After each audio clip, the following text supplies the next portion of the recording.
A ver, yo digo que hay como dos momentos en los que yo me fui de Colombia. El primero es el momento en el que salgo de Colombia para estudiar. Y el segundo, el momento en el que decido quedarme fuera de Colombia, que es cuando realmente, bueno, yo quedé embarazada y tuve a mi hijo. Entonces ahí ya decidí realmente quedarme aquí en Canadá e irme de Colombia definitivamente. El primer momento en el que salí de Colombia fue en el año 95 y en ese momento yo salgo de Colombia, como te digo, para estudiar, pero más es porque tengo muchas preguntas que me hago como artista y como humano también, como individuo que forma parte de una sociedad muy particular como es la colombiana, y a raíz también de las acciones que yo realicé en ese momento en las calles de Bogotá, que fueron unas acciones bastante particulares. De pronto no sé si quieres que hablemos ahora mismo o más tarde. Eh, pero es importante porque yo salgo de Colombia no porque estoy buscando un mejor lugar para vivir, ni para mejorar una situación económica, ni para, qué sé yo, bueno, todas las razones que pueden tener inmigrantes también que provienen de países, como se dicen, pobres o en periferia, bueno, en fin, como se les haya podido llamar de todas las formas. Yo salí de Colombia porque en ese momento yo me decía, tal vez el estudiar más en profundidad los lazos entre arte y activismo, me pueda permitir regresar a Colombia, continuar mi trabajo de artista haciendo performance, arte-acción, y comprender mejor cuáles son como los impactos, las maneras de proceder y de hacer en el arte-acción que son particulares a una forma que precisamente permite, mucho más que otras formas de arte y que géneros de arte, de crear lazos entre lo que es el arte y el activismo. Entonces, fue una pregunta, realmente es salir de Colombia porque me hago una pregunta y porque, bueno, también me habían hecho unas llamadas bastante particulares. En ese entonces estaban apenas comenzando las matanzas hechas por paramilitares en Colombia a nivel urbano y, bueno, alcanzamos a recibir unas amenazas que en esa época pues uno no las había entendido como amenazas, ¿no? Pero es muy interesante porque mi papá, que era abogado y que había trabajado mucho con derecho internacional, me dijo, uy, qué extraño esta manera en la que se están comportando en Colombia los grupos paramilitares, se parece mucho a la forma que tomó en otros países, por ejemplo en el Asia. Eh, donde precisamente se atacaba a intelectuales, artistas, y toda clase de personas que ni siquiera mostraban un color, digamos, específico político, sino que estaban trabajando directamente con problemáticas comunitarias, de tipo comunitario. Pero es muy extraño porque obviamente lo comunitario, como se ha vehiculado de la manera más tradicional, siempre se asocia a una izquierda, ¿no? A una izquierda intelectual, lo cual no es para nada cierto. Y una de las pruebas, yo creo, hoy en día es ver cómo, por ejemplo, las ONGs, los organismos no gubernamentales, han, han crecido y aumentado su presencia en varios lugares del mundo y precisamente no tienen ningún color político específico, muchas de ellas, ¿no? Incluso algunas se afichan claramente como defendiendo ideas de derecha, ¿no? Y hasta de extrema derecha. Entonces también principios comunitarios, ¿no? Bueno, el fascismo, por ejemplo, hagamos una comparación, era eso también, ¿no?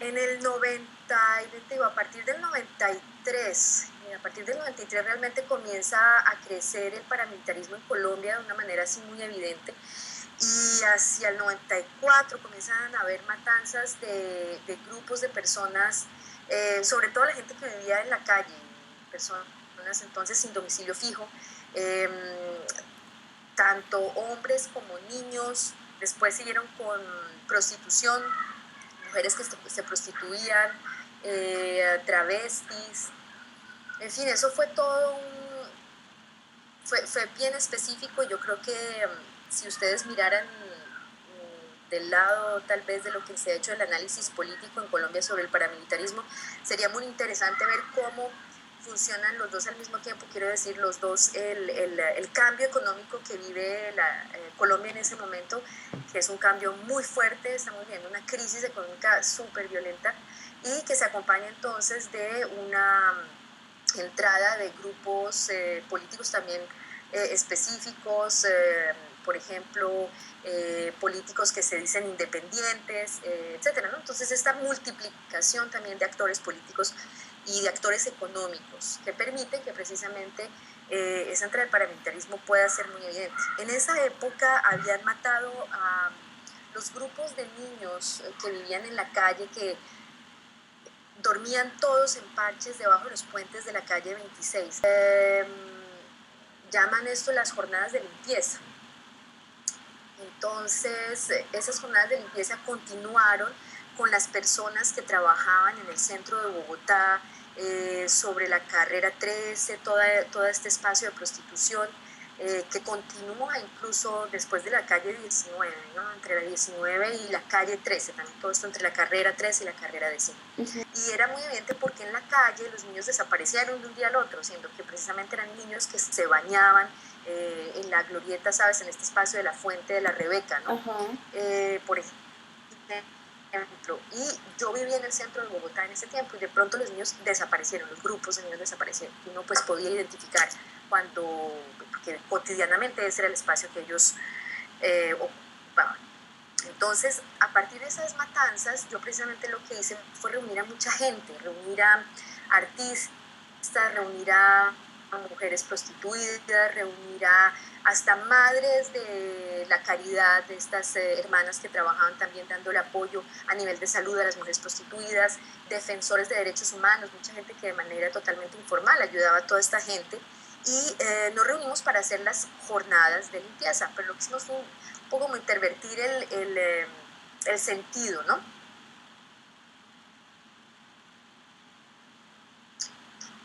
De lo que querían decir las jornadas de limpieza, y durante varios días, hasta en la carrera 13, entre estas zonas que yo te acabo de describir, hicimos eso, bañarnos en el espacio público, limpiar el espacio público, hasta que esta situación crea una especie, digamos, lo que yo llamo son accidentes, ¿no? Accidentes performáticos. Así fue como los medios masivos divulgaron lo que estaba pasando, y esas matanzas en esa zona se acabaron, se terminó. Entonces, sí, es un poco como lo que se le ha preguntado siempre al arte, digamos, comprometido, ¿no? Que pues bueno, esa es otra noción también que hoy en día hay que visitarla de otra manera, ¿no? Pero hay una cosa eficaz en lo real, no solamente funciona en lo simbólico, sino que en lo real también crea digamos, una fisura, una manera de posicionarse también en eso que es lo real, que transforma también entonces a su vez el tiempo y el espacio, ¿no? Así es como aparecen estas llamadas un poco extrañas, que yo sé que tú hablaste con Santiago Echeverry, que es artista también viviendo fuera de Colombia. Santiago Echeverry formaba parte de los participantes que estuvieron conmigo en las jornadas de limpieza, y bueno, fue muy interesante entonces cómo se pudo reunir a todo esto, lo que es la mediatización, ¿no? de una situación, más los actores ellos mismos y los artistas. Entonces, a raíz de eso hubo invitaciones incluso también del otro lado, donde me decían precisamente, ya estamos en el 95, esto ya es comienzo del 95. Es decir, que las guerrillas, la mayoría de las guerrillas ya se han llevado, pues tienen un espacio en la tribuna política oficial colombiana.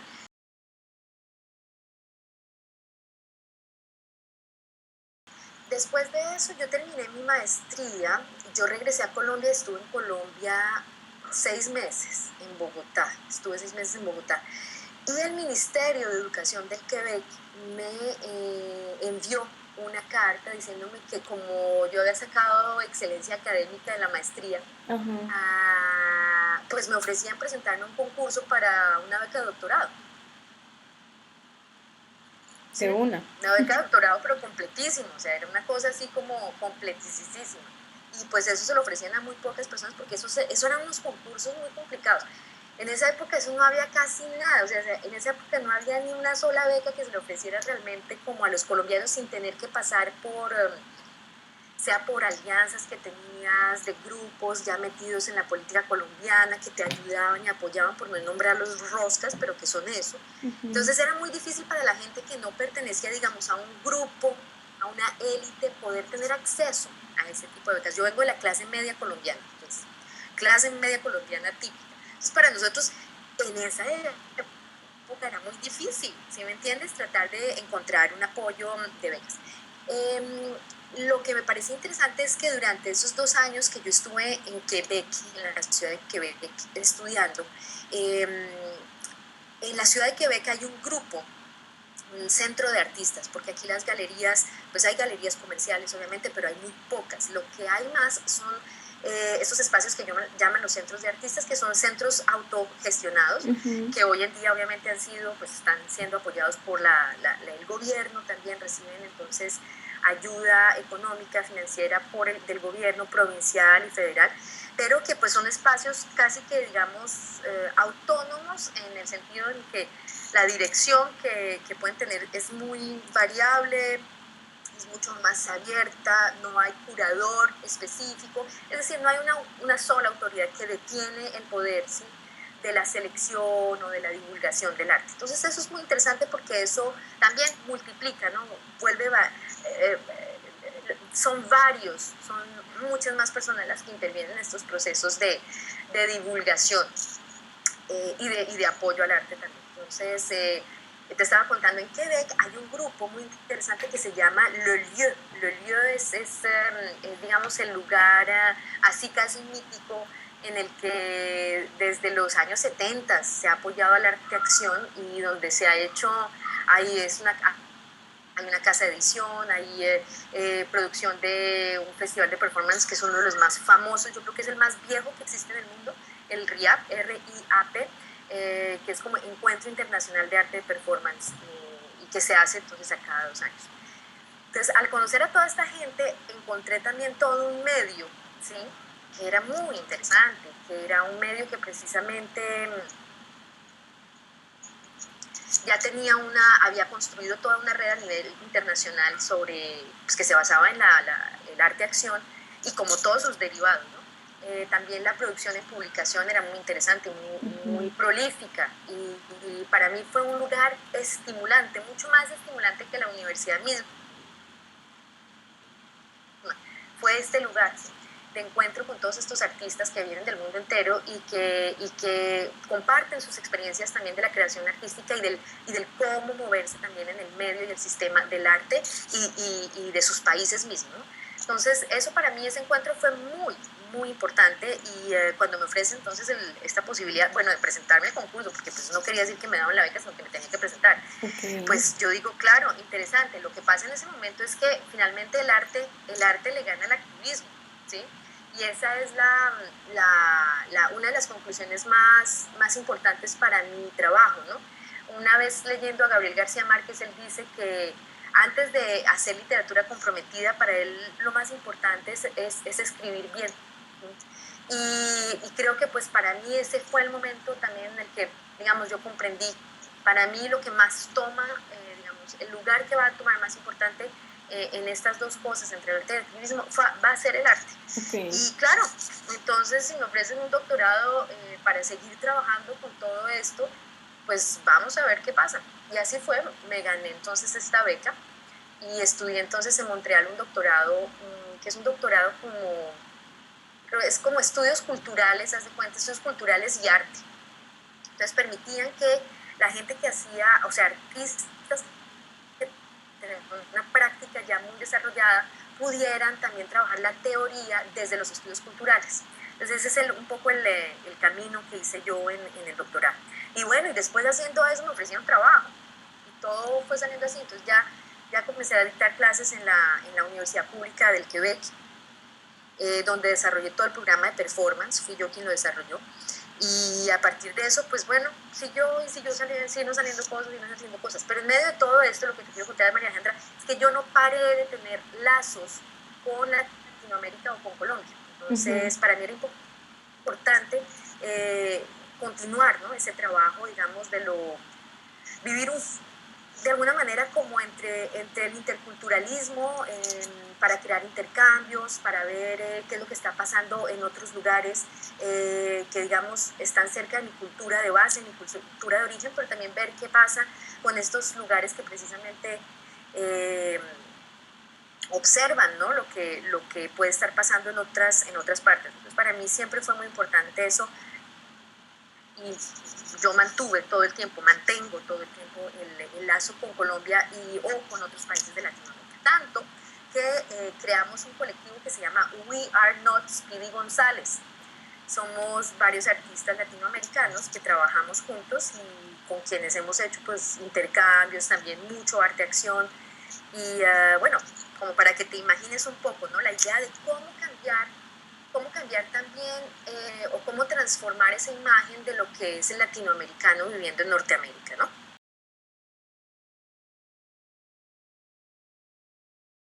Sí. Pues bueno, fíjate, el título que nos damos como colectivo es, primero, está en inglés, ¿sí? Segundo, es una negación, we are not, ¿sí? Y estamos haciendo referencia a un personaje que es creado por la cultura norteamericana. Es como cómo se imagina al otro, ¿no? A ese otro que es el vecino finalmente. Entonces, en vez de tratar de afirmar que somos algo, ¿sí? Es decir, que por una adaptación o por una forma, digamos, que comienza a cambiar la estructura de lo que es tu identidad y a decir que esto soy yo, más bien digamos y afirmemos lo que definitivamente no somos, ¿sí? Y definitivamente no somos We Are Not Speedy González, pero un inmigrante no puede venir a decir yo soy tal cosa, porque el inmigrante vive precisamente ese proceso en el que su identidad está en movimiento, es la movilidad lo que lo está llevando, y esa es su identidad. Si tenemos que tal vez tratar de darle un nombre, es a partir de eso, a partir de la movilidad. En la movilidad tú no puedes definir nada, ¿sí? Esto puede ser una movilidad que está en la deriva, puede ser una movilidad que que se ubica mucho yendo de un punto al otro. Hay movilidades diferentes, ¿sí? La movilidad también del nómada, ¿no? El que simplemente dice, yo llego acá, paro acá y mi paisaje, o sea, lo que está alrededor mío, se vuelve mi casa, ¿sí? Y eso es mi identidad en ese momento. Por ejemplo, pensemos en los gitanos o qué sé yo, bueno.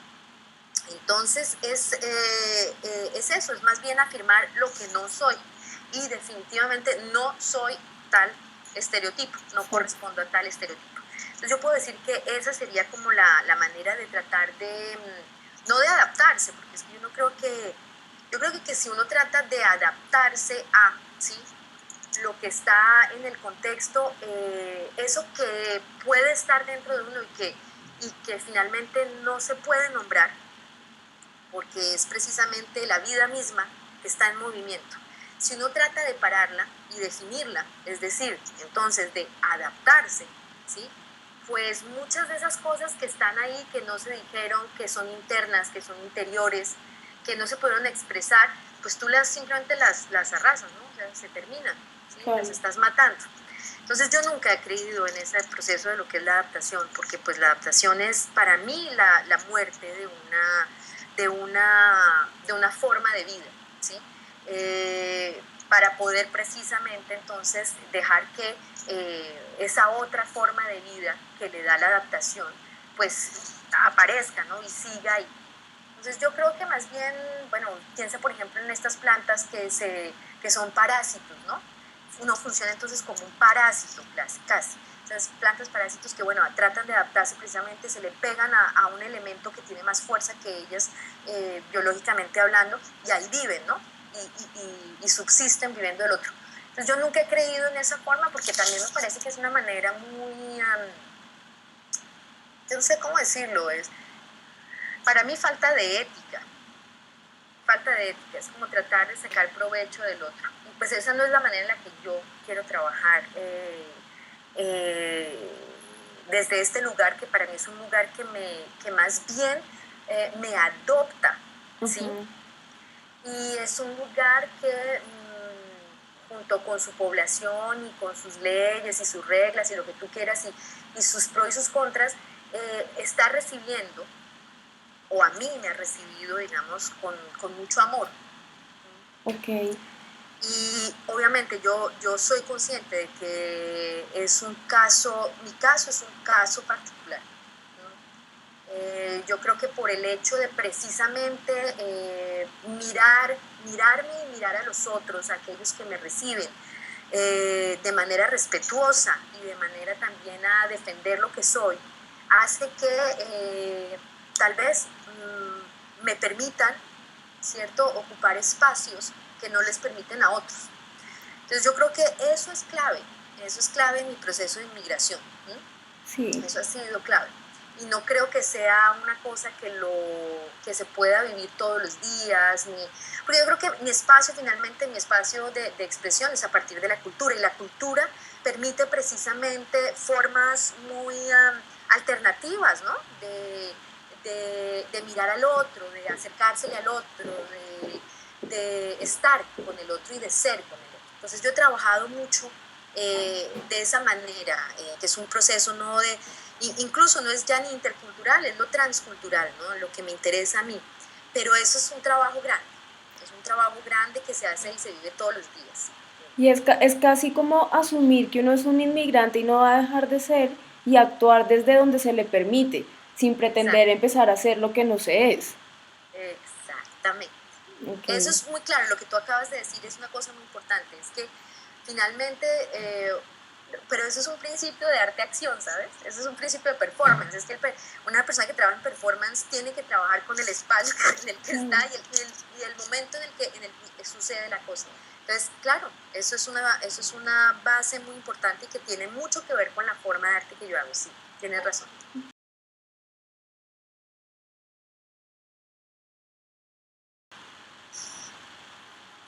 Buena pregunta. A ver, yo pienso que, pues que Montreal es una ciudad, yo vivo en Montreal, Montreal es una ciudad que es una ciudad totalmente multicultural, una ciudad muy cosmopolita. Entonces, lo cual es muy diferente, por ejemplo, de Quebec, de la ciudad de Quebec, o de esta ciudad en la que estoy viviendo ahora, que se llama Chicoutimi, que son, ahora ahí sí hablando de regiones, son regiones muy particulares, son regiones que defienden, digamos, el nacionalismo que se ha visto mucho en la provincia del Quebec, que defienden el francés, la lengua. Ujú. Eh, y obviamente, si yo comparo Montreal con estas dos otras ciudades, sí hay una gran diferencia, ¿no? La gran diferencia yo diría es que esto que tú dices de, bueno, ¿cuál es el espacio que se le da a un inmigrante en tal tipo de trabajo? Esas son casi cuestiones que no se tratan, a menos que el inmigrante, por ejemplo, tenga problemas para relacionarse con la sociedad, digamos, a nivel, por ejemplo, de la lengua, que no hable inglés o que no hable francés, que no tenga las competencias específicas, ¿no? Pero como ves, por ejemplo, a mí también eso no me ha pasado porque es que yo estudié aquí, o sea, yo hice maestría y doctorado aquí. Eh, el francés yo lo conozco desde que soy pequeñita, o sea, Ujú. y yo hablo perfectamente inglés, entonces es un, yo no, por eso que también te digo, tampoco entro como en el grupo, digamos, típico, yo no me puedo tampoco como comparar. Es decir, por ejemplo, a mí me dieron puesto antes que dárselo a la gente de acá, de Claro, profesor. Entonces yo soy como lo atípico, ¿sí? claro. Y así he conocido también a muchas otras personas, muchos otros latinoamericanos, obviamente que funcionan de manera un poco excepcional, ¿sí? Y que obtienen puestos de mando muy específicos, pero eso, gente trilingüe, con educaciones aquí, sea el doctorado o la maestría que se han completado aquí, casi todos. Ok, Eso es como una cosa necesaria casi. O gente que se ha formado en Estados Unidos, también en grandes universidades eh, de Estados Unidos, o francesas ok. también, pero tienen que ser grandes universidades. Ese es como el perfil, yo diría, en el ámbito académico, ese es el perfil. de lo que son mis colegas. Yo en la universidad aquí, que es también la universidad pública, la zona norte, que sirve a toda la zona norte, trabajo con un equipo, somos 9 personas en artes, pero esto es interdisciplinario, entonces gente en cine, diseño, danza, performance, artes digitales y teatro. ¿Sí? Ok. Entonces imagínate un grupo de personas, de todas esas personas hay un solo quebecois, pues nacido aquí en el Quebec. El resto todo es un grupo internacional. Pero eso entonces corresponde a este perfil que raramente podría tener de pronto una persona de acá. ¿Sí? Todos tenemos doctorado, todos tenemos doctorado. En teoría del arte, Ok. todos. Entonces, ¿ves? Es eso.